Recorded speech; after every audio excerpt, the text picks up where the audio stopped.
সড়কের উপর ছড়িয়ে পড়া সেই গাঢ় রক্তের দাগ সমাজের উঁচু নিচু স্তরের সীমানা মুছে ফেলেছিল। একদিকে বিলাসবহুল গয়নায় সজ্জিত শহরের সবচেয়ে কোমল রাজকুমারী শুয়েছিল, যার প্রতিটি নিঃশ্বাস যেন কয়েকটি ক্ষণের জন্য করুণা ভিক্ষা করছিল। আর অন্যদিকে আবর্জনার পাহাড়ে অস্তিত্ব খুঁজে বেড়ানো এক জীর্ণ পোশাক পরিহিত যুবক, যার আঙুল সেই পবিত্র রক্তকে স্পর্শ করতে সংকোচ অনুভব করছিল।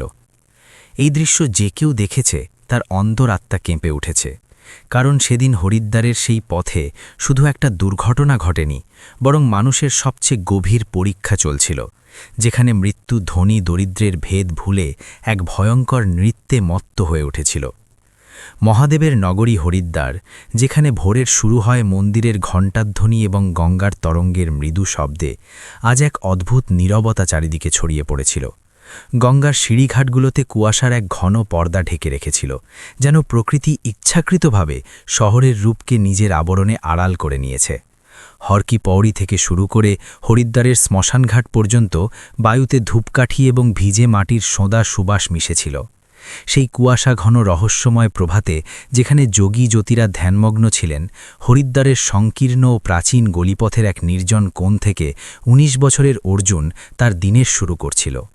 তার কাঁধে কোনো লাঠি ঝোলানো ছিল না, বরং একটা ভারী নোংরা প্লাস্টিকের থলে ঝুলছিল। তার জগৎ ছিল না গবাদি পশু চড়ানোর সবুজ প্রান্তর, বরং শহরের সেই ময়লার ডিব্বা এবং আবর্জনার স্তূপ, যেখানে লোকেরা নিজেদের অপ্রয়োজনীয় বস্তু ফেলে দিত। অর্জুনের দৃষ্টিতে এমন এক পরিণতি এবং নীরবতা ছিল, যা সাধারণত ৬০ বছরের প্রবীণদের মধ্যেও পাওয়া দুষ্প্রাপ্য। দারিদ্র্য, অভাব এবং দায়বদ্ধতা তার শৈশবকে কখন গিলে ফেলেছে তা সে নিজেও স্মরণ করতে পারত না। অর্জুন খালি পায়ে চলছিল। তার পায়ের চামড়া এখন এতটা কঠিন হয়ে উঠেছে যে পাথর, কাঁকড় বা কাঁচের ছোট টুকরো তাকে কোনো যন্ত্রণা দিত না। হরিদ্বারের উঁচু নিচু পাথুরে পথের ঠান্ডা তার হাড় পর্যন্ত পৌঁছাচ্ছিল, কিন্তু সে একবারও আহ বলেনি। এই যন্ত্রণা, এই ছিদ্রকারী অনুভূতি, এই শীতলতা এখন তার জীবনের অবিচ্ছেদ্য অংশ হয়ে উঠেছে। তার কাঁধে ঝোলানো থলেতে খড়খড়ে করা প্লাস্টিকের বোতল এবং টিনের ক্যানগুলো তার চলার ছন্দের সাথে এক অদ্ভুত লয় তৈরি করছিল। এই লয় কোনো বেহালা বা বাঁশির মতো মিষ্টি ছিল না, বরং এটি উদরের ক্ষুধার সেই আর্তনাদ ছিল, যা তাকে প্রত্যেক প্রভাতে বিছানা থেকে তুলে দিত। সে জানত যে আজ যদি তার এই থলে না ভরে, তাহলে বাড়ির চুলো আজ ঠান্ডাই থেকে যাবে। তার পিছনে এক জীর্ণ শীর্ণ পুরনো বস্তিতে, যেখানে সূর্যালোকও কষ্ট করে পৌঁছাত, সেখানে তার ছোট স্যাঁতসেঁতে কুটির ছিল। সেই কুটিরের দেওয়ালগুলো কেবল ইটের একটা কাঠামো মাত্র ছিল, যাতে পলেস্তরার চিহ্ন ছিল না। ছাদের নামে কিছু বাঁশ এবং ত্রিপলের সহায়তা ছিল, যা প্রবল বর্ষণে প্রায়ই বিশ্বাসঘাতকতা করত। সেই অন্ধকার এবং গুমোট কুটিরে এক পুরনো খাটে তার মা লক্ষ্মীদেবী শুয়েছিলেন।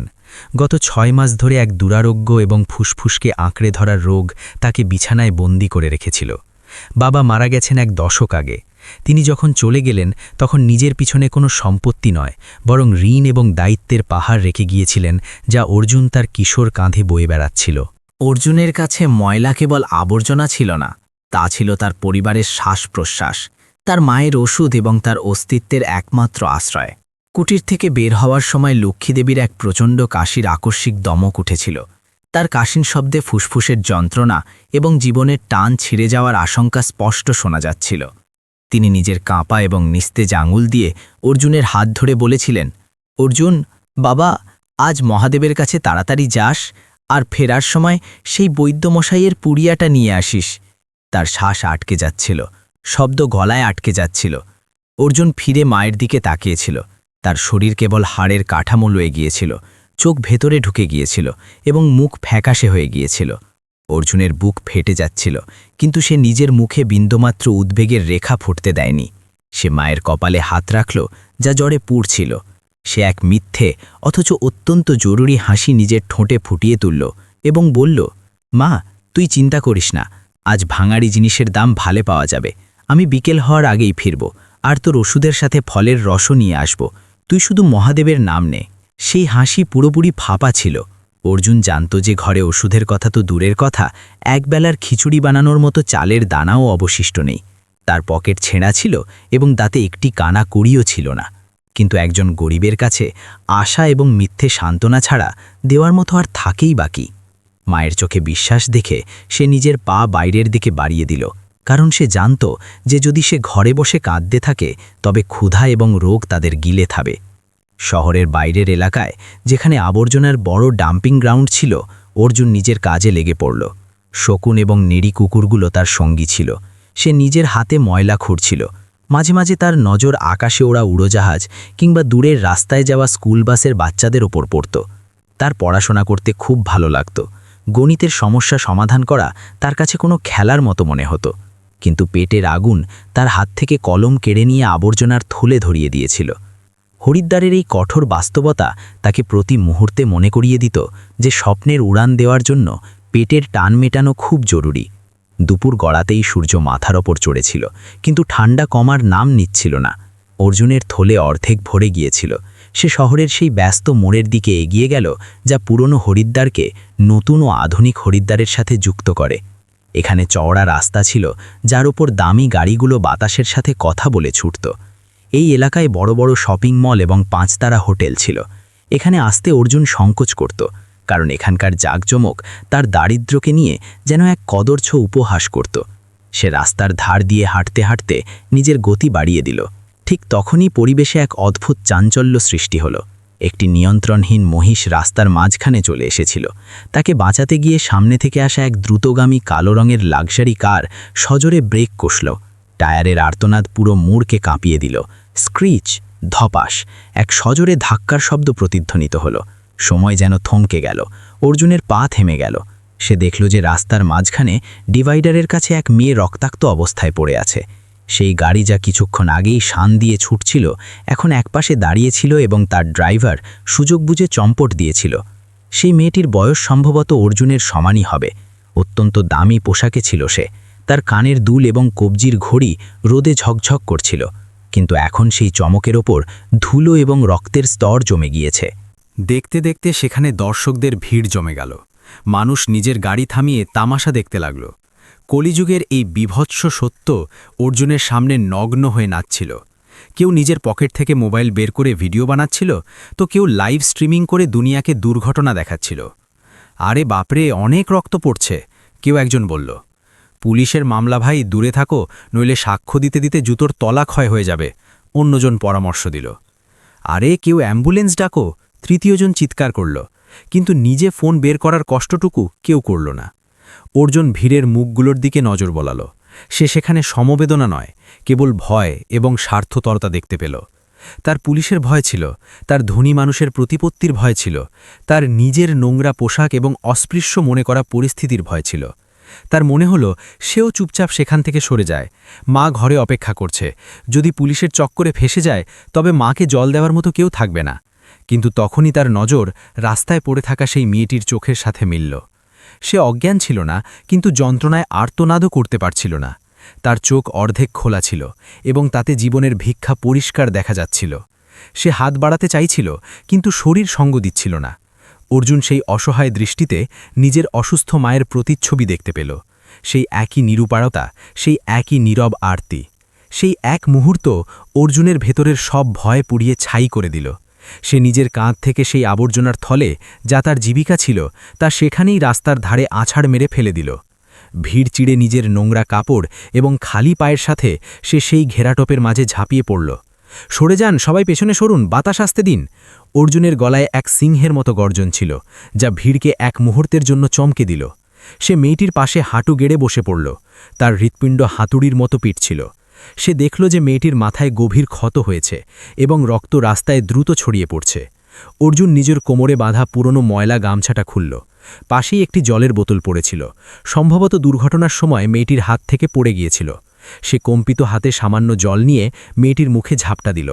দিদি, দিদি, চোখ মেলুন, আপনার কিছু হবে না, মহাদেব সব ঠিক করে দেবেন, সে বিড়বিড় করল। তার নোংরা হাত, যা কিছুক্ষণ আগে আবর্জনা খুঁজছিল, এখন এক অমূল্য প্রাণ সামলানোর চেষ্টা করছিল। ভিড়ের মধ্যে থেকে এক লোক নাক সিটকে বলল, আবে ও কবাড়ি, কি করছিস? তুই ওকে ছুলে আরও বিপদ হবে, পুলিশ তোকেই দোষী মানবে, পালা এখান থেকে। অন্যজন টিপ্পুনি কাটল। দেখো তো, নিজের খাওয়ার ঠিক নেই আর চলেছেন বড় লোকের বেটিকে বাঁচাতে। অর্জুন সেই আওয়াজগুলো কানে নিল না। সে মেয়েটির কবজি ধরল। নাড়ি খুব ধীর ছিল, যেন প্রদীপের শিখা নেভার আগে ছটফট করছে। অর্জুনের মনে হল যমরাজ অদৃশ্য হয়ে ঠিক তার পাশে দাঁড়িয়ে আছেন।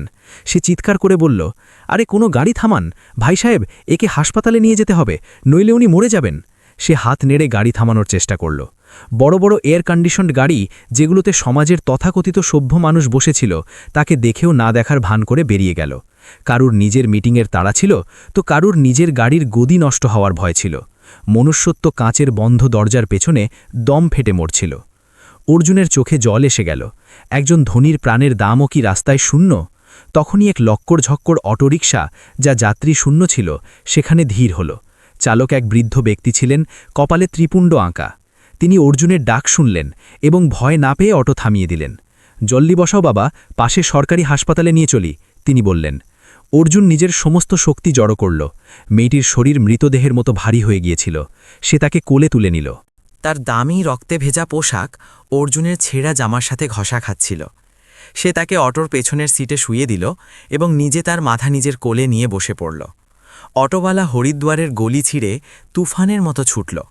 বাতাসের ঝাপটা অর্জুনের মুখে লাগছিল, কিন্তু তার পুরো ধ্যান ছিল মেয়েটির শ্বাস প্রশ্বাসের ওপর। হিম্মত হারিও না দিদি, আর একটু পরেই আমরা পৌঁছে যাব। সে অনবরত তার সাথে কথা বলছিল, যেন নিজের কণ্ঠস্বরের মাধ্যমে তার মধ্যে প্রাণ ফুঁকে দিতে চায়। সে জানত না এই মেয়েটি কে, তার নাম কি, কিন্তু এই মুহূর্তে সে তার জন্য দুনিয়ার সবচেয়ে গুরুত্বপূর্ণ মানুষ ছিল। হাসপাতালের গেটে পৌঁছতেই অর্জুন চিৎকার করে উঠল, ডাক্তারবাবু, কেউ সাহায্য করুন, অ্যাক্সিডেন্ট হয়েছে। তার চিৎকারে এত যন্ত্রণা এবং আতঙ্ক ছিল যে ওয়ার্ড বয়রা স্ট্রেচার নিয়ে ছুটে এলো। মেয়েটিকে দ্রুত স্ট্রেচারে শোয়ানো হলো এবং এমার্জেন্সি ওয়ার্ডের দিকে নিয়ে যাওয়া হলো। অর্জুনও তাদের পেছনে ছুটল, কিন্তু অপারেশন থিয়েটারের বড় লোহার দরজা তার মুখের ওপর বন্ধ হয়ে গেল। সে সেখানেই বাইরে দাঁড়িয়ে রইল, হাঁপাতে হাঁপাতে, ঘাম এবং রক্তে একাকার হয়ে। তার হাতে সেই অচেনা মেয়েটির রক্ত লেগেছিল, যা এখন শুকোতে শুরু করেছিল। হাসপাতালের সাদা আলো তার চোখে বিঁধছিল। সেখানকার ফিনাইলের গন্ধ এবং ওষুধের ঘ্রাণ তাকে অস্থির করে তুলল। সে এক কোণে দেয়ালের সাহায্যে মাটিতেই বসে পড়ল। তার শরীর এখন জবাব দিচ্ছিল। ক্ষুধা এবং ক্লান্তি একসাথে আক্রমণ করছিল। এখনও কয়েক মিনিটই কেটেছিল যে হাসপাতালের এক হৃষ্টপুষ্ট সিকিউরিটি গার্ড সেখানে এলো। সে অর্জুনকে ঘেন্ডার দৃষ্টিতে দেখল। নোংরা চুল, ছেঁড়া জামা, খালি পা। ওয়ে, এখানে কি করছিস? এটা কোনো ধর্মশালা নয়, বেরো এখান থেকে বাইরে। গার্ড নিজের লাঠি মাটিতে ঠুকে বলল, সাহেব, ওই যে অ্যাক্সিডেন্ট হওয়া দিদিমণি এসেছেন, আমিই তাকে এনেছি। শুধু জানতে পারি যে উনি ঠিক আছেন কিনা, তারপর চলে যাব। গার্ড তাকে কলার ধরে তুলল, যেন সে কোনো আবর্জনার টুকরো। তোর মুখ দেখে মনে হচ্ছে তুই পকেটমার হবি, যে সুযোগ বুঝে হাত সাফ করার চেষ্টা করেছিস। চল বাইরে বেরো, নইলে পুলিশের হাতে দিয়ে দেব। গার্ড তাকে ধাক্কা দিল। অর্জুন টলটলেটোতে হাসপাতালের প্রধান গেটের বাইরে চলে এলো। তার ভেতরে যাবার অনুমতি ছিল না, কারণ দারিদ্র্যের প্রবেশ সেখানে নিষিদ্ধ ছিল, যেখানে প্রাচুর্যের চিকিৎসা চলছিল। সে হাসপাতালের বাইরে সিঁড়িতে ঠান্ডায় কাঁপতে কাঁপতে বসে রইল। তার মন আশঙ্কায় ছিল। সে কি বাঁচবে? যদি মরে যায়, পুলিশ কি সত্যি তাকে ধরে ফেলবে? মায়ের কি হবে? প্রশ্নের ঝড় তার মাথায় চলছিল। সূর্য ডুবে গিয়েছিল এবং হরিদ্বারে সন্ধ্যায় গঙ্গা আরতির সময় হচ্ছিল। তখনই হাসপাতালের বারান্দায় একের পর এক 3টি কালো এসইউভি এসে থামল। গাড়িগুলো এত দামি ছিল যে তাদের চমকে হাসপাতালের আলো ম্লান হয়ে গেল। মাঝখানের গাড়ির দরজা খুলল এবং সেখান থেকে শহরের সবচেয়ে বড় শিল্পপতি রাজেন্দ্র প্রসাদ গুপ্তা বাইরে এলেন। তার ব্যক্তিত্ব ছিল দাপুটে, কিন্তু এই মুহূর্তে তার মুখে যেন ছাই উঠছিল। সেই রাজেন্দ্র প্রসাদ, যার এক ইশারায় শহর বন্ধ হয়ে যেত, আজ এক অসহায় পিতার মতো হিতাহিত জ্ঞান শূন্য হয়ে ভেতরে দৌড়ে যাচ্ছিলেন। তার পেছনে তার ব্যক্তিগত সহকারী এবং কিছু পুলিশ অফিসারও দৌড়াচ্ছিলেন। অর্জুন নিজের জায়গা থেকে এসব দেখল। সে বুঝতে পারল যে ওই মেয়েটি কোনো সাধারণ মেয়ে ছিল না।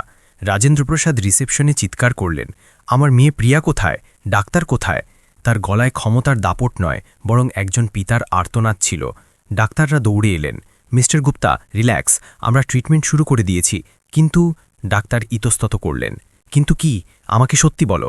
রাজেন্দ্রপ্রসাদ ডাক্তারের কলার প্রায় ধরে ফেলে বললেন, অবস্থা খুব আশঙ্কাজনক স্যার, প্রচুর রক্তক্ষরণ হয়েছে, আগামী কয়েক ঘন্টা খুব ক্রিটিক্যাল, আমরা আমাদের সবটুকু চেষ্টা করছি, ডাক্তার উত্তর দিলেন। এই শুনে রাজেন্দ্রপ্রসাদ, যাকে লোহার মতো মজবুত মনে করা হতো, তিনি এক চেয়ারে ভেঙে পড়লেন। তিনি নিজের মাথা 2 হাতে ঢেকে নিলেন। তার সম্পদের পাহাড়, তার প্রতিপত্তি, তার পরিচয়, সবকিছু এই মুহূর্তে তার কাছে মাটির সমান মনে হচ্ছিল। বাইরে অন্ধকারে বসে অর্জুন এসব কাঁচের দরজার ওপার থেকে দেখছিল। তার কাছে না টাকা ছিল, না শক্তি, কিন্তু সে আজ যা করেছিল তা হয়তো কোটি টাকার সম্পদওয়ালাও করতে পারত না। তখনই এক পুলিশ অফিসার বাইরে টহরের জন্য বেরোলেন। তার নজর কোণে লুকিয়ে থাকা অর্জুনের উপর পড়ল। পুলিশ অফিসারের ইউনিফর্ম ছিল করকরে এবং গোফে ছিল চারা। তিনি লাঠি ঘোরাতে ঘোরাতে অর্জুনের কাছে পৌঁছলেন। তোর নাম কি রে? আর এখানে কেন বসে আছিস এত রাতে? কোথাও তুই তো সেই অ্যাক্সিডেন্টের সময় ওখানে ছিলি না তো? পুলিশের সন্দেহভাজন দৃষ্টি অর্জুনকে পা থেকে মাথা পর্যন্ত স্ক্যান করল। অর্জুনের হৃৎপিণ্ড গলায় এসে গেল। তার সততা কি এখন তার ফাঁসির দড়ি হতে চলেছিল? একজন ভাঙাড়ি কুরানি ছেলের সত্যি বলাও কি অপরাধ ছিল? পুলিশের সেই কর্কশ এবং সন্দেহভাজন আওয়াজ অর্জুনের শুকনো গলার অবশিষ্ট আর্দ্রতাটুকুও শুষে নিল। তার পা কাঁপতে শুরু করল, কিন্তু এবার ঠান্ডায় নয়, বরং সেই খাকি উর্দির ভয়ে, যা গরিবদের জন্য প্রায়ই রক্ষাকবচের চেয়ে আপদ বেশি হয়ে দাঁড়ায়। অর্জুন তার 2 হাত জোর করল। হাতের তালুতে জমে থাকা মাটি এবং শুকনো রক্তের দাগ স্ট্রিট লাইটের হলুদ আলোয় পরিষ্কার চকচক করছিল। না হুজুর, আমি চোর নই। অর্জুনের আওয়াজ কোনো ভাঙা বাদ্যযন্ত্রের মতো থরথর করে কাঁপছিল। আমি তো কাবাডি কুড়িয়ে নিজের পেট চালাই। ওই দিদিমণি রাস্তায় ছটফট করছিলেন, আমি দেখতে পারলাম না সরকার, তাই অটোতে করে এখানে নিয়ে এলাম। যদি আমি কিছু ভুল করে থাকি তবে মাফ করে দিন, আমাকে যেতে দিন, আমার মা ঘরে একা আছে। তার চোখে এক সত্যবাদী এবং ভীতু বাচ্চার সারল্য ছিল। কিন্তু পুলিশ অফিসার, যিনি দুনিয়ার কঠোরতা দেখে পাথর হয়ে গিয়েছিলেন, সহজে গলে যাওয়ার পাত্র ছিলেন না। তিনি নিজের লাঠি দিয়ে অর্জুনের কাঁধে হালকা ধাক্কা দিলেন এবং এক ছোট ডায়েরি বের করে কিছু নোট করতে লাগলেন। নাম, ঠিকানা এবং বাপের নাম বল। যদি ওই মেয়ের কোনো জিনিস চুরি হয় বা জ্ঞান ফেরার পর সে যদি তোর বিরুদ্ধে কিছু বলে, তবে তোকে পাতাল থেকেও খুঁজে বের করব। এখানেই চুপচাপ বসে থাক, নড়বি না। এই বলে পুলিশ অফিসার আবার গেটের দিকে চলে গেলেন এবং অর্জুনকে সেখানেই রেখে গেলেন, নিজেরই মহত্বের খাঁচায় বন্দি করে। ওদিকে হাসপাতালের 2য় তলায় অবস্থিত আইসিইউ এর বাইরের পরিবেশ কোনো যুদ্ধক্ষেত্রের মতো উত্তেজনাপূর্ণ ছিল। মেশিনের বিপিং এবং অক্সিজেন পাম্পের শব্দ নিস্তব্ধতাকে চিড়ে দিচ্ছিল। রাজেন্দ্রপ্রসাদ গুপ্তা, যার নামই শহরে ক্ষমতার বিকল্প ছিল, এই মুহূর্তে কাঁচের দেয়ালের বাইরে দাঁড়িয়ে নিজের একমাত্র মেয়ে প্রিয়াকে দেখছিলেন। প্রিয়ার মাথায় ব্যান্ডেজ বাঁধা ছিল এবং হাতে অনেক নল লাগানো ছিল। রাজেন্দ্রপ্রসাদের মন বসে যাচ্ছিল। তিনি জীবনে কোটি কোটি টাকার ডিল করেছিলেন, ঝুঁকি নিয়েছিলেন, কিন্তু আজ তিনি প্রথমবার নিজের ঐশ্বর্যকে কানাকুড়ির সমান মনে করছিলেন।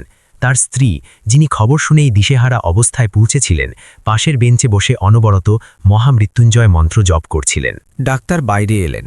তার কপালে ঘামের ফোঁটা ছিল। রাজেন্দ্রপ্রসাদ এগিয়ে গেলেন। ডাক্তার, আমার মেয়ে।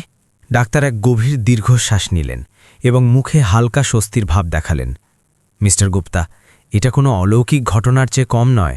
প্রচুর রক্ত চলে গিয়েছিল।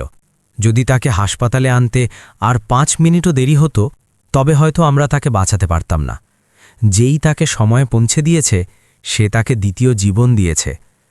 প্রিয়ার জ্ঞান ফিরছে, ও আপনার সাথে দেখা করতে চায়। রাজেন্দ্রপ্রসাদের পায়ে যেন প্রাণ ফিরে এলো। তিনি দ্রুত আইসিইউ এর ভেতর গেলেন। ওখানকার ঠান্ডা বাতাস এবং ওষুধের গন্ধের মাঝে প্রিয়া ধীরে ধীরে নিজের চোখের পাতা খুলল। তার দৃষ্টি তখনও ঝাপসা ছিল, কিন্তু বাবার মুখ চিনতে পেরেই তার চোখের কোণ দিয়ে জল গড়িয়ে পড়ল। পাপা! তার আওয়াজ এত ধীর ছিল যে রাজেন্দ্রপ্রসাদকে ঝুঁকে কান কাছে নিয়ে যেতে হল। তিনি তার হাত নিজের 2 হাতের মুঠোয় নিলেন এবং তাতে চুমু খেয়ে ধরা গলায় বললেন, আমি এখানে আছি মা, সব ঠিক আছে, তুমি নিরাপদ আছো। কে ধাক্কা মেরেছিল? আমি তাকে ছাড়ব না। প্রিয়া না বোধক মাথা নাড়ল।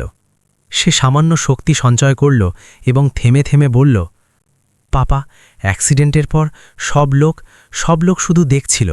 কেউ ভিডিও বানাচ্ছিল, কেউ হাসছিল। আমার মনে হলো আমি মরে যাব। বলতে বলতে তার গলা ধরে এলো। রাজেন্দ্রপ্রসাদের মুখ ক্রোধ এবং যন্ত্রণায় লাল হয়ে গেল। তাহলে তোমাকে এখানে কে আনলো? তিনি জিজ্ঞেস করলেন। প্রিয়ার চোখে এক অজানা ছবি ভেসে উঠল। এক ছেলে পাপা, এক খুব গরিব মতো ছেলে। ওর জামা কাপড় ছেঁড়া ছিল, ও খালি পায়ে ছিল। ও আমাকে তুলল, অটোতে বসালো। ও পুরো রাস্তা আমার সাথে কথা বলছিল, হিম্মত হারিও না দিদি। ওর মুখটা নোংরা ছিল, কিন্তু ওর চোখে ভগবানের মতো দয়া ছিল। ও কোথায় পাপা? আমাকে ওর সাথে দেখা করতে হবে। এই শুনে রাজেন্দ্রপ্রসাদ স্তব্ধ হয়ে গেলেন। তার মনে পড়ল যে রিসেপশনে স্টাফরা কোনো এক ভিখারির মতো দেখতে ছেলের কথা বলছিল, যাকে গার্ড বাইরে তাড়িয়ে দিয়েছে। এক অদ্ভুত লজ্জা তার অহংকারী বুককে বিদীর্ণ করে দিল। যে ছেলেকে তার সিস্টেম তুচ্ছতাচ্ছিল্য করে তাড়িয়ে দিয়েছে, সেই ছেলেই তার মেয়ের জীবনদাতা ছিল। রাজেন্দ্রপ্রসাদ সঙ্গে সঙ্গে সেখানে দাঁড়িয়ে থাকা ডাক্তার এবং নার্সদের দিকে তাকালেন। ওই ছেলেটি কোথায়? যে একে নিয়ে এসেছে। তার গলায় এখন ব্যাকুলতা ছিল। এক নার্স ভয় পেয়ে বলল, স্যার, ও বাইরে নবিতে ছিল, হয়তো গার্ড ওকে সরিয়ে দিয়েছে, কারণ ও নোংরা ছিল। এবং রাজেন্দ্রপ্রসাদ নার্সের কথা শেষ হওয়ার আগেই তুফানের মতো বাইরের দিকে দৌড় দিলেন। হাসপাতালের বাইরে রাত এখন আরও গভীর হয়েছে। বরফ শীতল হাওয়া বইছিল। অর্জুন এখনও সেই সিঁড়ির কোণে কুঁকড়ে বসেছিল। ক্ষুধায় তার নাড়ি ভুড়ি পাক দিচ্ছিল, কিন্তু তার চেয়ে বেশি চিন্তা তার মায়ের ওষুধের জন্য ছিল। হে ভোলেনাথ, এতক্ষণে তো মা জলও খায়নি, সে মনে মনে প্রার্থনা করছিল। তখনই সে দেখল যে বড় সাহেব, সেই স্যুটবুট পরা লোকটা, দ্রুত সিঁড়ি দিয়ে নামতে নামতে এদিক ওদিক তাকাচ্ছেন। তার পেছনে সেই গার্ড এবং পুলিশ অফিসারও ছিল। অর্জুনের হৃৎপিণ্ড সজোরে ধরফর করে উঠল। তার মনে হলো এবার তাকে ধরার আদেশ এসে গিয়েছে। সে উঠে পালাতে চাইল, কিন্তু পা যেন জমে গিয়েছিল। রাজেন্দ্রপ্রসাদের নজরকোণে সিধিয়ে থাকা অর্জুনের উপর পড়ল। তিনি দ্রুত কদমে তার দিকে এগিয়ে গেলেন। পুলিশ অফিসার লাফিয়ে অর্জুনের হাত ধরে ফেললেন এবং কড়া গলায় বললেন, কিরে, সাহাবকে দেখে পালানোর কথা ভাবছিলি? চল দাঁড়া। অর্জুন কাকুতি মিনতি করতে লাগল। সাহাব, কসম করে বলছি আমি চুরি করিনি, আমি তো কেবল... ছাড়ো ওকে। রাজেন্দ্রপ্রসাদের গর্জনে পুলিশ অফিসার এবং গার্ড দুজনেই থতমত খেয়ে গেলেন। রাজেন্দ্রপ্রসাদ পুলিশ অফিসারের হাত ঝিটকে দিলেন এবং অর্জুনের একেবারে সামনে গিয়ে দাঁড়ালেন। তার দামি ইটালিয়ান জুতোর চমক অর্জুনের ছেঁড়া মাটিমাখা পায়ের সামনে এক অদ্ভুত বৈপরীত্য তৈরি করছিল। রাজেন্দ্রপ্রসাদ খুঁটিয়ে সেই ছেলেটিকে দেখলেন। উস্কো খুস্কো চুল, নোংরা জামা, যাতে তার মেয়ের রক্ত লেগেছিল, এবং চোখে গভীর ভয়। এই সেই ছেলে যে সেটা করেছে যা পুরো শহর করতে পারেনি। রাজেন্দ্রপ্রসাদের গলা বুজে এলো। তিনি ধীরে নিচে ঝুঁকলেন এবং অর্জুনের কাঁধে হাত রাখলেন। তুমিই ওকে নিয়ে এসেছিলে না? তার গলায় এত আপনজন ভাব ছিল যে অর্জুন অবাক হয়ে গেল। সে ধীরে মাথা নাড়ল। হ্যাঁ মালিক, আমার জন্য আপনার গাড়ি নোংরা হয়ে গিয়েছিল হয়তো। অটোওয়ালাকেও আমি পয়সা দিতে পারিনি, হয়তো উনি রাগ করবেন। অর্জুন নিজের সারল্যে সাফাই দিচ্ছিল। সে আন্দাজি করতে পারছিল না সে কি অর্জন করেছে। রাজেন্দ্রপ্রসাদের চোখ দিয়ে জল গড়িয়ে পড়ল। তিনি কোনো পরোয়া না করে সেই নোংরা ছেলেটিকে বুকে জড়িয়ে ধরলেন। এই দৃশ্য দেখে সেখানে দাঁড়িয়ে থাকা গার্ড, পুলিশ অফিসার এবং হাসপাতালের স্টাফরা পাথরের মূর্তির মতো হয়ে গেলেন। শহরের সবচেয়ে বড় ধনী এক ভাঙাড়ি কুড়ানিকে জড়িয়ে ধরছেন। অর্জুনের শরীর শক্ত হয়ে গেল। সে বুঝতে পারছিল না কি করবে। তার নোংরা পোশাকে রাজেন্দ্রপ্রসাদের দামি কোট নষ্ট হচ্ছিল, কিন্তু রাজেন্দ্রপ্রসাদের আজ কোনো দাগের পরোয়া ছিল না। বাবা, তুমি গাড়ি নোংরা করনি, তুমি আমার পৃথিবী উজাড় হওয়া থেকে বাঁচিয়ে দিয়েছ। রাজেন্দ্রপ্রসাদ তাকে নিজের থেকে আলাদা করে বললেন, কিন্তু তার হাত তখনও অর্জুনের কাঁধে ছিল। চাও, কি চাই তোমার? আজ তুমি যা চাইবে আমি তোমার চরণে এনে দেব। অর্জুন তার বড় বড় চোখ দিয়ে তাকে দেখল। তার এখনও বিশ্বাস হচ্ছিল না যে সে বিপদে নেই। সে ধীরে বলল, সাহাব, আমার কিছু চাই না, শুধু আমাকে যেতে দিন। আমার মা অসুস্থ, ঘরে একা আছে, সকাল থেকে কিছু খায়নি হয়তো, আমাকে ওর জন্য ওষুধ নিয়ে যেতে হবে। এই শুনে রাজেন্দ্রপ্রসাদের মন ভিজে গেল। এত দারিদ্র্য, এত অসহায়তা, তবুও কোনো লোভ নেই।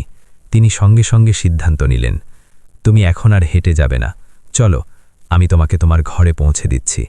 অর্জুন দ্বিধা করল, না না মালিক, আপনার জাহাজ মতো বড় গাড়ি, আমার কাপড় নোংরা, এবং আমার ঘর, ওটা খুব বাজে জায়গা।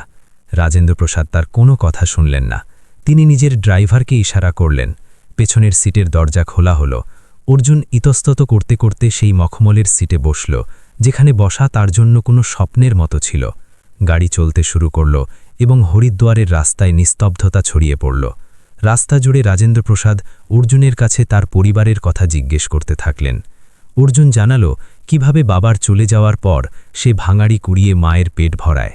সে জানালো যে মায়ের টিবির মতো কোনো অসুখ আছে এবং চিকিৎসার পয়সা নেই। প্রতিটি শব্দ রাজেন্দ্রপ্রসাদের হৃদয়ে এক চোটের মতো লাগছিল। গাড়ি ঝলমলে রাস্তা ছেড়ে সংকীর্ণ অন্ধকার গলির দিকে মোড় নিল। ওখানকার রাস্তা উঁচু নিচু ছিল, চারদিকে খোলা নালা বইছিল এবং বাতাসে পচা দুর্গন্ধ ছিল। ড্রাইভার নাকে রুমাল চাপা দিল, কিন্তু রাজেন্দ্রপ্রসাদ শান্ত হয়ে বসে রইলেন। শেষে এক বস্তির কাছে গাড়ি থামল, যেখানে স্ট্রিট লাইট পর্যন্ত ছিল না। এটাই আমার ঘর সাহাব। অর্জুন এক জরাজীর্ণ ঝুপড়ির দিকে ইশারা করল, যার ছাদ থেকে ত্রিপল ঝুলছিল। অর্জুন গাড়ি থেকে নেমে দৌড়ে গেল। মা, মা! রাজেন্দ্রপ্রসাদও তার পেছনে নামলেন। তার স্যুট কাদায় মাখামাখি হচ্ছিল, কিন্তু তিনি সরাসরি সেই ঝুপড়ির ভেতরে চলে গেলেন। ভেতরের দৃশ্য দেখে তার আত্মা কেঁপে উঠল। এক ভাঙা খাটিয়ায় হাড়ের কাঠামো হয়ে লক্ষ্মীদেবী শুয়েছিলেন। তিনি খুব বাজেভাবে কাশছিলেন এবং তার মুখ দিয়ে রক্ত আসছিল। পাশে জলের লোটাটাও উল্টে পড়েছিল, যা তুলে ধরার ক্ষমতা তার মধ্যে ছিল না। অন্ধকার কোণে এক প্রদীপ টিমটিম করছিল, যা তেলের অভাবে নেভার মুখেই ছিল। অর্জুন, এসেছিস বাবা? লক্ষ্মীদেবী কাঁতরাতে কাঁতরাতে জিজ্ঞেস করলেন। তার চোখ অর্ধেক বন্ধ ছিল। তুই অনেক দেরি করে দিলি, আমার মনে হলো। অর্জুন তার কাছে বসে কাঁদতে লাগল। মা, আমাকে মাফ করে দে, আমি ফেঁসে গিয়েছিলাম মা। সে দ্রুত জল খুঁজে বের করল এবং তাদের শুকনো ঠোঁটে ছোঁয়ালো। রাজেন্দ্রপ্রসাদ দরজায় দাঁড়িয়ে সব দেখছিলেন। তার নিজের আলিশান বাংলো, চাকর বাকর এবং সুখ সুবিধার ওপর ঘৃণা হতে লাগল। এখানে এক মা এবং ছেলে নরকের মতো পরিস্থিতিতে বাস করছিলেন, এবং এই ছেলেই তার মেয়ের দেবদূত হয়ে দাঁড়িয়েছিল। লক্ষ্মীদেবীর অবস্থা খুব বেশি খারাপ ছিল, তার শ্বাস আটকে আসছিল। রাজেন্দ্রপ্রসাদ বুঝতে পারলেন যে যদি এখন কিছু না করা হয় তবে অর্জুন অনাথ হয়ে যাবে। তিনি এগিয়ে এসে অর্জুনের কাঁধে হাত রাখলেন। অর্জুন, সরো। তার গলায় এক কর্তৃত্ব ছিল। অর্জুন ফিরে দেখল। রাজেন্দ্রপ্রসাদ তৎক্ষণাৎ ফোন বের করলেন এবং কাউকে নির্দেশ দিলেন, দ্রুত অ্যাম্বুলেন্স পাঠাও, লোকেশন আমি পাঠিয়ে দিচ্ছি, এবং ডাক্তার মেহরাকে ফোন করো, বলো যে ভিআইপি এমার্জেন্সি আছে। তারপর তিনি লক্ষ্মীদেবীর দিকে ঝুঁকলেন। মা জননী, ঘাবড়াবেন না, আমি এসে গেছি, এবার সব ঠিক হয়ে যাবে। লক্ষ্মীদেবী ঝাপসা চোখে সেই অচেনা স্যুট বুট পরা লোকটিকে দেখলেন। কে কে বাবা তুমি? কোনো ডাক্তার কি? তিনি অত্যন্ত ক্ষীণ কণ্ঠে জিজ্ঞেস করলেন। রাজেন্দ্রপ্রসাদ তার হাত নিজের হাতের মুঠোয় নিলেন এবং ধরা গলায় বললেন, না মা জননী, আমি আপনার ঋণী। আপনার ছেলে আজ আমার মেয়েকে নতুন জীবন দিয়েছে, এখন আপনার দায়িত্ব আমার। কিছুক্ষণের মধ্যেই বস্তিতে সাইরেনের শব্দ প্রতিধ্বনিত হলো। যে বস্তি সবসময় অবহেলিত থাকত, সেখানে আজ শহরের সবচেয়ে উন্নতমানের অ্যাম্বুলেন্স দাঁড়িয়েছিল। বস্তিবাসীরা তাদের ঝুপড়ি থেকে বেরিয়ে এলেন এবং বিস্ময়ে তাকিয়ে থাকলেন। ডাক্তারদের দল দ্রুত লক্ষ্মীদেবীকে অক্সিজেন দিলেন এবং স্ট্রেচারে শুইয়ে দিলেন। অর্জুন সব এক নির্বাক দর্শকের মতো দেখছিল। সে বুঝতে পারছিল না এটা বাস্তবতা নাকি স্বপ্ন। যখন মাকে অ্যাম্বুলেন্সে তোলা হতে লাগল, তখন সে রাজেন্দ্রপ্রসাদের পায়ে আছড়ে পড়ল। মালিক, আপনি ভগবান, আপনি আমার মাকে। সে কাঁদছিল, তার চোখের জল রাজেন্দ্রপ্রসাদের জুতোর ওপর পড়ছিল। রাজেন্দ্রপ্রসাদ ঝুঁকে তাকে তুললেন এবং বুকে জড়িয়ে নিলেন। পা ছোস না বাবা, পা তো আমার তোর ছোঁয়া উচিত। তুই আমাকে শিখিয়েছিস মানুষ হওয়া কাকে বলে। চল, এখন তোমার মায়ের চিকিৎসা পৃথিবীর শ্রেষ্ঠ হাসপাতালে হবে। গাড়ির বহর আবার শহরের জাঁকজমাকের দিকে রওনা হলো, কিন্তু এবার পেছনের সিটে বসা অর্জুন ভীত ছিল না। তার মনে আশার এক নতুন প্রদীপ জ্বলে উঠেছিল। সে জানত না সামনে কি হবে, কিন্তু তার এই বিশ্বাস জন্মেছিল যে তার সততা আজ তাকে সেই পুরস্কার দিয়েছে যার কল্পনা সে কখনো করেনি। কিন্তু ভাগ্যের খেলা এখনও শেষ হয়নি। শহরের সবচেয়ে বড় প্রাইভেট হাসপাতালের যে ঘরে রাজেন্দ্রপ্রসাদের মেয়ে প্রিয়া ভর্তি ছিল, তার ঠিক পাশের ভিআইপি সুইটে এখন অর্জুনের মায়ের বিছানা তৈরি করা হচ্ছিল। এই খবর দাবানলের মতো পুরো হাসপাতালে এবং তারপর মিডিয়ায় ছড়িয়ে পড়ল যে গুপ্তা সাহেব এক ভাঙাড়ি কুড়ানো ছেলের মায়ের জন্য পুরো হাসপাতাল মাথায় তুলে নিয়েছেন। পরের দিন সকালে অর্জুন যখন হাসপাতালের ওয়েটিং এরিয়ার সোফায় শুয়েছিল, যেখানে তাকে জোর করে বিশ্রাম নিতে বলা হয়েছিল, তখনই এক নার্স দৌড়ে এলেন। অর্জুন, জলদি চলো, তোমার মায়ের জ্ঞান ফিরেছে। অর্জুন এক লাফে দাঁড়িয়ে পড়ল। সে খালি পায়ে এই করিডোর দিয়ে দৌড়ালো। ঘরে পৌঁছে সে দেখল মা পরিষ্কার পরিচ্ছন্ন বিছানায় আছেন। তার মুখের অক্সিজেন মাস্ক সরিয়ে দেওয়া হয়েছিল এবং তিনি এক ক্ষীণ হাসি দিয়ে তার দিকে তাকিয়েছিলেন। ঘরে রাজেন্দ্রপ্রসাদ এবং তার স্ত্রীও দাঁড়িয়েছিলেন। ঠিক তখনই দরজায় এক আলোড়ন সৃষ্টি হল। হুইল চেয়ারে বসা প্রিয়া, যার শরীরে এখনও ড্রিপ লাগানো ছিল, জেদ করে সেখানে এলো। প্রিয়া ভেতরে এসেই অর্জুনের দিকে তাকালো। দুজনের দৃষ্টি বিনিময় হল। সেই এক মুহূর্তে কোনো কথা না বলেও অনেক কিছু বলা হয়ে গেল। প্রিয়া হাত জোর করে বলল, ভাইয়া, থ্যাংক ইউ। ভাইয়া শব্দটি শুনে অর্জুনের রোম খাড়া হয়ে গেল। সে কখনো ভাবেনি প্রাসাদে থাকা কোনো মেয়ে তাকে ভাই বলবে। কিন্তু গল্প এখানে শেষ হওয়ার কথা ছিল না। আসল পরীক্ষা তো এখন শুরু হতে চলেছিল। যখন এই খবর বাইরে ছড়ালো, তখন শহরের কিছু লোক, যাদের রাজেন্দ্রপ্রসাদের এই উদারতা ভালো লাগছিল না, তারা বিষয়টি হজম করতে পারলেন না। সমাজের মাতব্বর এবং জাতপাতের রক্ষকরা কিভাবে সহ্য করবেন যে এক নীচ জাতির শ্মশানের পাশে থাকা ভাঙাড়ি কুড়ানো ছেলে শহরের সবচেয়ে ধনী পরিবারের সাথে ওঠা বসা করছে? হাসপাতালের বাইরে গুঞ্জন শুরু হয়ে গিয়েছিল। কিছু লোক চাপা গলায় কথা বলছিলেন যে ওই ছেলের রক্ত এবং বড়লোকের বিটির রক্ত কি এক হতে পারে? এই উপাদান কি এখন কোনো নতুন সামাজিক ঝড়ের কারণ হবে?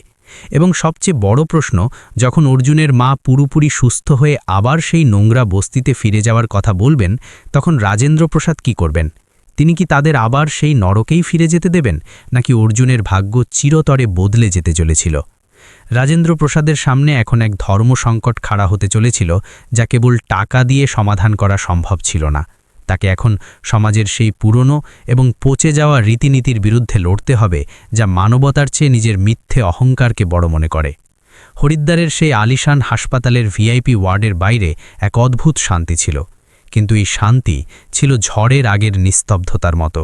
শহরের অভিজাত এবং প্রভাবশালী মহলে এই কানাকানি দাবানলের মতো ছড়িয়ে পড়েছিল যে রাজেন্দ্র প্রসাদ গুপ্তা নিজের মেয়ের প্রাণ বাঁচানোর বদলে এক ভাঙাড়ি কুড়ানি এবং তার অসুস্থ মাকে মাথায় তুলে নিয়েছেন।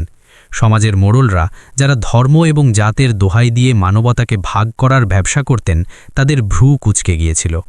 কিন্তু বন্ধ ঘরের ভেতরের দৃশ্য বাইরের দুনিয়ার ভাবনা থেকে যোজন যোজন দূরে এক পবিত্র বন্ধনে আবদ্ধ হচ্ছিল। লক্ষ্মীদেবীর অবস্থায় এখন জাদুকরী উন্নতি হয়েছিল। দামি ওষুধ এবং সময়ে পাওয়া চিকিৎসা মৃত্যুকে তার দোরগোড়া থেকে ফিরিয়ে দিয়েছিল। অর্জুন তার মায়ের শিররে বসে তার চুলে আঙুল বুলিয়ে দিচ্ছিল। তার মন এখনও শঙ্কিত ছিল যে কোনো মুহূর্তেই স্বপ্ন ভেঙে যাবে এবং সে আবার সেই দুর্গন্ধযুক্ত নালার ধারে তার ঝুপড়িতে ফিরে যাবে। তখনই ঘরের দরজা খুলল এবং হুইল চেয়ারে প্রিয়া ভেতরে এলো। তার পেছনে ছিলেন রাজেন্দ্র প্রসাদ।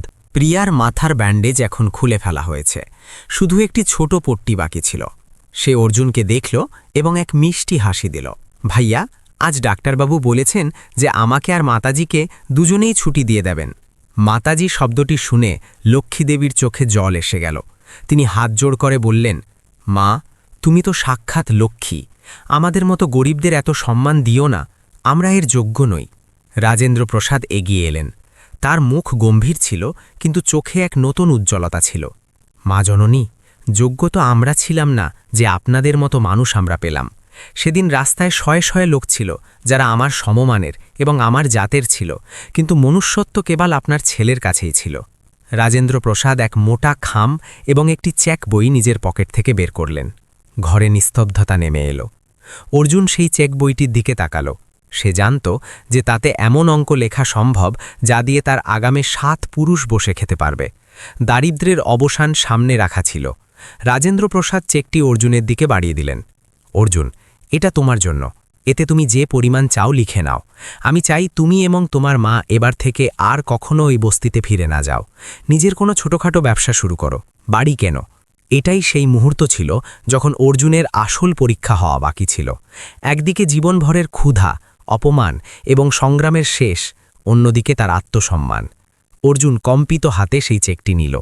সে ওটা উল্টে দেখল এবং তারপর ধীরে ধীরে আবার টেবিলের উপর রেখে দিল। রাজেন্দ্র প্রসাদ অবাক হয়ে গেলেন। কি হলো বাবা, কম মনে হচ্ছে? তুমি বলো, আমি 10 গুণ বেশি দিতে রাজি আছি। অর্জুন তার মায়ের দিকে তাকাল। লক্ষ্মীদেবীর চোখে এক গর্বিত ইঙ্গিত ছিল। অর্জুন মাথা নিচু করে কিন্তু অত্যন্ত দৃঢ় গলায় বলল, মালিক, আমাকে মাফ করে দেবেন। আমি সেদিন দিদিকে এই জন্য তুলিনি যে আমি কোনো পুরস্কার পাব। আমি তো শুধু একটা প্রাণ বাঁচিয়েছিলাম। যদি আমি আজ এর বদলে টাকা নিই, তবে সেটা সেবা হবে না, সওদা হয়ে যাবে। এবং আমার মা বলেন যে মানবতার সওদা যারা করে তারা ব্যবসায়ী হয়, মানুষ নয়। অর্জুনের এই শব্দগুলো ঘরে উপস্থিত প্রতিটি মানুষকে নাড়িয়ে দিল। রাজেন্দ্র প্রসাদ, যিনি পুরো পৃথিবীকে নিজের সম্পদ দিয়ে নাচিয়েছিলেন, আজ এক ছিন্ন বস্ত্র ছেলের সামনে নিজেকে খুব ছোট মনে করতে লাগলেন। তার নিজের ঐশ্বর্যের ওপর লজ্জা এবং অর্জুনের দারিদ্র্যের ওপর শ্রদ্ধা হতে লাগল। তাহলে আমি কি করব অর্জুন? আমাকে কি এই ঋণের বোঝার নিচেই চাপা পড়ে থাকতে দেবে? রাজেন্দ্র প্রসাদ প্রায় কাকুতি মিনতি করে জিজ্ঞাসা করলেন। অর্জুন হাসল, এক এমন হাসি যাতে সন্ন্যাসীদের মতো সন্তোষ ছিল। সাহাব, আপনি আমার মায়ের প্রাণ বাঁচিয়েছেন, তার চিকিৎসা করিয়েছেন, হিসেব বরাবর হয়ে গিয়েছে। এবার আমাদের যেতে দিন। আমাদের দুনিয়া আলাদা, সেখানে মানুষ আমাদের জন্য অপেক্ষা করছে। অর্জুন তার মাকে সাহারা দিয়ে তুলল। লক্ষ্মীদেবী প্রিয়ার মাথায় হাত রেখে আশীর্বাদ করলেন এবং তারা দুজনে ধীরে ধীরে দরজার দিকে এগিয়ে গেলেন। যখনই তারা ঘর থেকে বের হতে যাচ্ছিলেন, রাজেন্দ্র প্রসাদ জোরে বললেন, দাঁড়াও। তার গলায় এক সিদ্ধান্ত ছিল। তিনি দ্রুত হেঁটে অর্জুনের সামনে এলেন এবং তার পথ আগলে দাঁড়ালেন। হিসেব বরাবর হয়নি অর্জুন, তুমি আমার মেয়েকে জীবন দিয়েছ এবং আমি তোমার মায়ের চিকিৎসা করিয়েছি, সেটা তো কর্তব্য ছিল, কিন্তু আজ তুমি আমাকে যে শিক্ষা দিয়েছ তার দাম আমি সারা জীবনেও শোধ করতে পারবো না।